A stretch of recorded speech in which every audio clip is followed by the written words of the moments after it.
Grant Shapps, tomorrow the government will receive Sir Brian Langstaff's report on the infected blood scandal.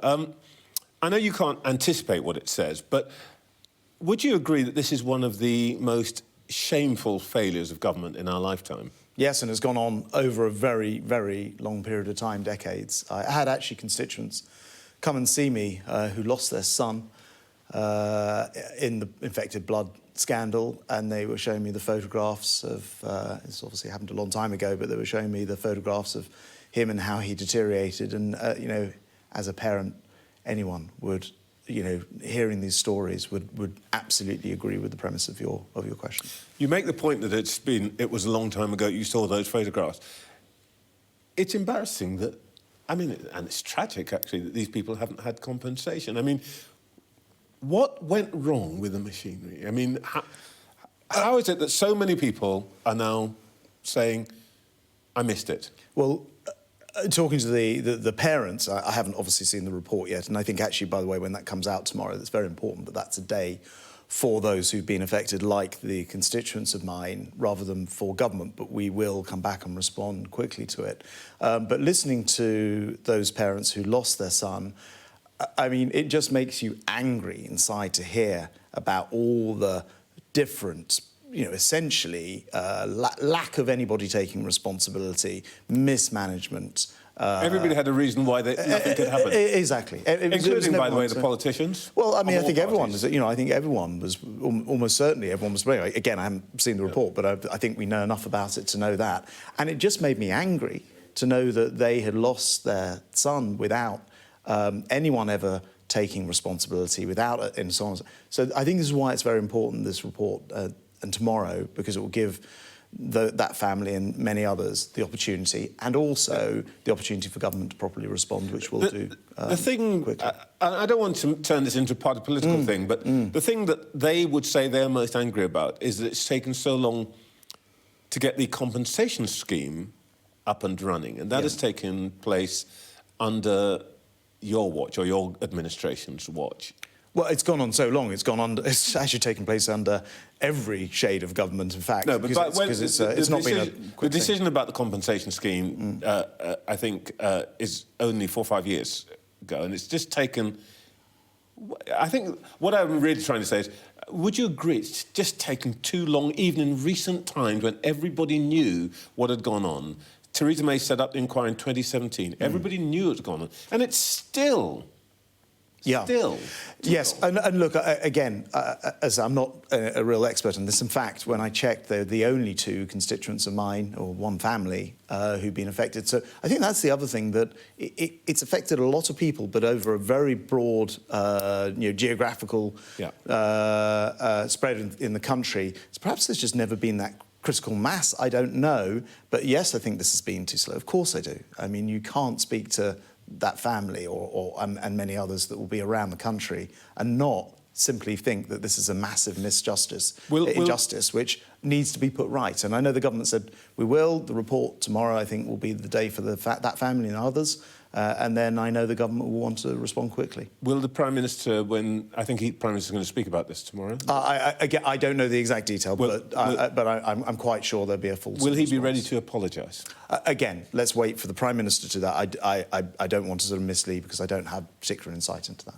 All right, let's talk about your brief. President Zelenskyy said this week that, and I'm quoting him here, "We are in a nonsense situation where the West is afraid that Russia will lose the war, and it does not want Ukraine to lose it." Is he right that we are, in effect, creating a stalemate in which tens of thousands of people are dying needlessly? I went to Ukraine, stood in Kyiv and St. Michael's Square earlier in the year, and I made a very similar point, that it was a wake-up moment for the West, and that by delaying what we should be doing, and in fact now have through, in particular, what Congress has done, we were running the risk of doing exactly what President Zelenskyy is concerned about. And I think this is completely nonsensical for the West. We have to understand we are in an existential battle about the way that we run the world order, about democracy itself. And it's one thing that it's bad enough that people in autocratic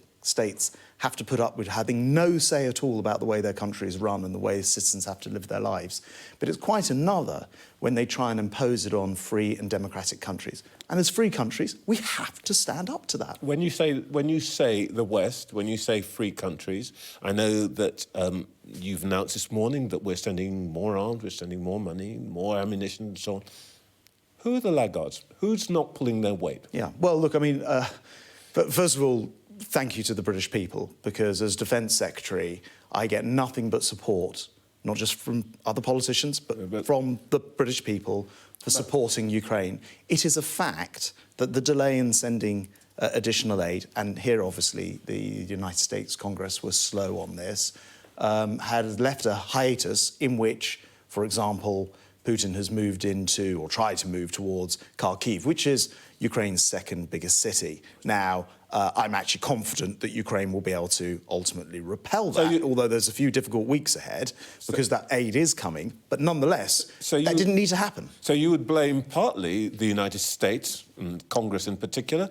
What about Europeans? But I think the internal politics there, rather than the administration specifically, for reasons that we all know about, starts to make it complicated. What about the Europeans? But yes, I think Europe has to step up as well. And you know, I make this as a wider point. You know, we are living, as I said in my Lancaster House speech in January, we're living in a more dangerous world than we were 10, 15 years ago. And it's really important, therefore, that we lift our ability to defend ourselves. That's why this government's committed to 2.5%.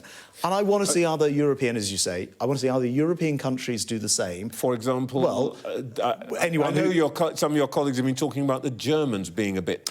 Well, I have to say, in regard to Ukraine, they've actually, not in the first year, but subsequently, put in very large amounts of money, and I think that's been commendable. But I would actually say, you know, we set a NATO minimum of 2% 10 years ago to be met this year. We've now raised that to 2.5%, but meantime, only 2/3 of NATO countries have got to the 2%. So, and what about those countries who enjoy the umbrella of European security but aren't even part of NATO, so aren't even contributing? I mean, I think they have to think about this as well. I don't want to put you off here, but you're sounding slightly Trumpish here. Well, I think everyone should play their part, and pay their part. That is certainly true, because in the end, if you are in a country that does not spend on your own defence, but you enjoy the overall umbrella of a security apparatus of essentially, you know, Britain providing our nuclear deterrent to NATO, which we do, then you enjoy the benefits, but you're not paying in. And in this more dangerous world, I think everybody does need to pay in. OK. Well, there's one other point about this, which the Ukrainians make. No matter how many missiles you send, how much ammunition you dispatch, if you limit their use, they can be next to useless. Why not allow Ukrainians to fire on targets inside Russia? Well, look, I can't get into things like sensitivities of targeting decisions, other than to say... Well, no, this is a policy, and you're pretty clear about it. You're open about it. You say these weapons can't be used for certain kinds of offensive action. Well, in fact... You've got to change that policy. At some point, you're going to have to go big or go home, aren't you? In fact, the United Kingdom has been very forward-leaning about the way that our weapons are used, including, and other countries didn't initially do this, but then followed our lead in Crimea, which we see as an integral part of Ukraine. The fact it was invaded by Putin in 2014 doesn't change that, and we were very open about, therefore, providing those permissions. Now, I can't go into, I know you're going to sort of goad me on this, I cannot go into decisions about how weapons are permissioned, but I can say this.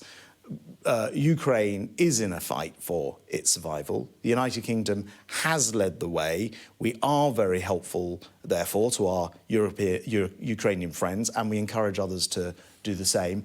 But before getting into the bit of the conversation that you're getting into, which I think is, shouldn't they be firing on Russia? Okay. What I'd like to see is all of our partners, including Germany, who do have the facility to provide those longer-range weapons, but don't allow them to be used in Crimea, which is part of Ukraine. I think those are the things which would need to happen first. So a change in policy would be let's just say, it would be an active discussion. Well, look, it's just not something I can go into on a television programme on air. There are areas of defence which are so sensitive, I'm afraid, they're just not for television discussions. All right, let's talk about something that I hope is up for discussion. We saw Mr. Putin in Beijing this week, and I was very struck by the body language. We can see some of it here. This is... These two men are not just in a marriage of convenience. There's a bromance going on here. How concerned are you about this growing strength of friendship? I'm extremely concerned about this because, remember, these are two countries that do not believe in democracy, and Putin literally murders his opponents. That's his MO. That's how he operates. China doesn't share our values of freedom and democracy. I mean, their entire purpose is to keep the Communist Party in place. So if you have that situation and they're trying to spread their system to the rest of the world, we must see and have our eyes wide open that that is a direct threat to our way of life. And if we cherish our freedom and cherish our democracy, then we have to be concerned that they're linking together, and not just that, Russia with Iran and using Iranian Shihad drones, and the link to North Korea, buying North Korean weapons. So you've got this, you've got these number of different countries making the world, trying to make the world, or reshape the world in their image, and that is not good for those of us who love democracy. The Prime Minister made a case, something like this. He talked about dangers threatening our country, China, Iran, cyber attacks, gender activists included, and he claimed that only the Conservatives can keep us safe. I was struck by something he said about Labour. He said that Labour have just one thing, a calculation that can make you feel so bad about your country that you won't have the energy to ask what they might do with power. Does he genuinely believe, as that implies, that Keir Starmer wants people to feel bad about his country? Well, I certainly know that as an opposition, what they spend a lot of their time doing is sitting on the sidelines and sniping. No actual solutions. And take defence as since you raise it as an example. He raises these as great issues of moment, as you've just done. Yes. And then he says Keir Starmer is just running down the country. Is that really the spirit in which we're going to do politics now? Well, hold on. Let's look at the actual concerns that face the country when we've just been talking about them, these existential threats. Keir Starmer says, no, sure, look, don't worry, I want to get to 2.5% of GDP spent on defence. No, I can't tell you when I'll do it. In fact, I won't make that decision. In fact, I won't do it because we've said we'll do it by shrinking the size of the civil service back to where it was before COVID. Keir Starmer has ruled that out. Fair enough. But if he doesn't tell us how he's going to do it, how can he be serious about spending the money? Yeah, this is the different thing. He may have a different view about how to do it, and he may not actually going to do it, and that's dangerous. But what the Prime Minister seems to be saying, let me put it as crudely as this, that Keir Starmer, in some senses, his patriotism should be questioned. No, I think what was actually being saying is he runs down the country, snipes from the sidelines, and then when actually push comes to shove, he has dozens of members of his party, MPs, who voted against Trident. He himself tried to get Keir Starmer elected, who wanted to leave NATO. So I think actually the Prime Minister is quite right to raise concerns that actually easy to snipe from the sidelines, actually to do anything about it, or to be consistent in wanting to defend this country is a very different thing. There are also internal threats, I think, that Prime Minister alluded to. We'll hear more from Lord Walney about that this week. Do you agree that there may be a case for prescription of more organisations which support or encourage extremism than is currently the case?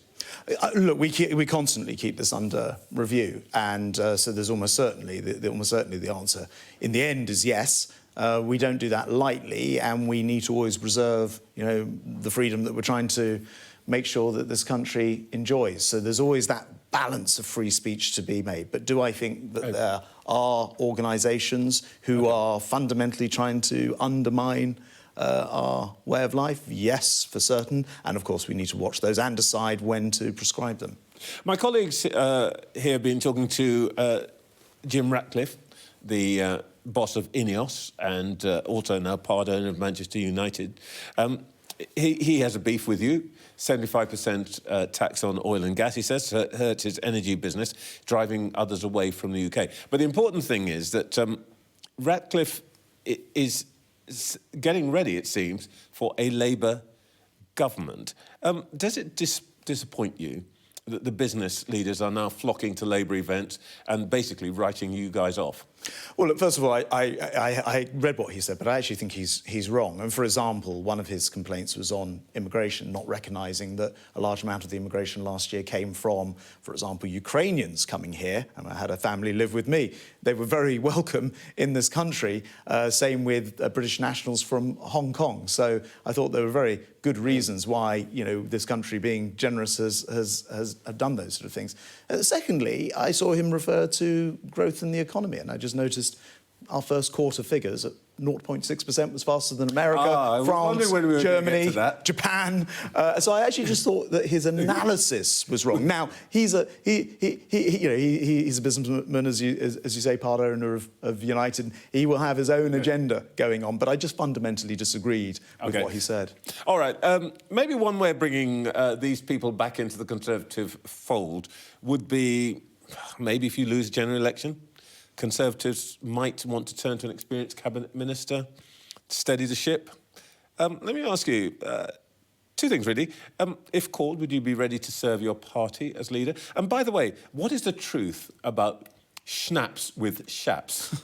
Well, first of all, I see what you're getting at here, but I actually am somebody who believes that the result of the next election is not over until we've fought that election. And by the way, 2015, Conservatives were never going to have a majority. I remember talking to you about it at the time. We did. 2016, we were going to stay in the EU, according to the pollsters. We left. 2017, with a very large lead in the polls. Theresa May, about the same size as the lead that Labour have now, by the way, lost that majority at the election, and that was in 6 weeks. So I do not think that the results of the next election is out of the way. And no, I've never had schnapps. Actually, I've never even tried schnapps in my life. Oh, really? So all the stories we hear about the generosity, your generosity to your colleagues are just wrong. I'm disappointed. Well, I certainly am. I hope to be generous to my colleagues, but there's a huge interest in defence in the Conservative Party and in the country, and I certainly try to keep them posted with what we're doing in defence policy, including winning that record additional £75 billion of investment into defence by getting to 2.5% of GDP. Grant Shapps, thank you very much for your time this morning. Thank you.